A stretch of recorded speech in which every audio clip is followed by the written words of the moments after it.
Hello everyone. आज ही हमें sigma multiplication trick of 11 के कितने शॉर्टकट में आपण माने मल्टीप्लिकेशन कर पारबे। तो फर्स्ट क्वेश्चन है 232 गुणन 11। तो 232 गुणन 11 का सॉल्यूशन होगा 2 5 5 2। 135 गुणन 11 का सॉल्यूशन होगा 1 4 8 5। तो हमें 21 स्पीड के अंदर मल्टीप्लिकेशन कर पारबे। तो ता ट्रिक होचे देखो 232 गुणन 11। तो हमें फर्स्ट ना करबा कि 232 रा के शून्य करबा अतः पछे बढ़बा। शून्य किछि वैल्यू लेना हम खाली मल्टीप्लिकेशन के इजी करबा।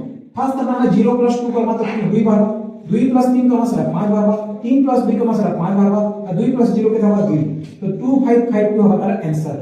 इलेवन ट्रिक सेकंड देखो सेकंड क्वेश्चन 135 * 11 135 11 सेम सिमिलर जिनिस करबा छै आगे पछे 0 लगा देम तापर तार सॉल्यूशन कर 0 + 1 1 1 + 3 4 3 + 5 8 और 5 + 0 5 तो आपन का आंसर केते जल्दी आपके मिल जाय।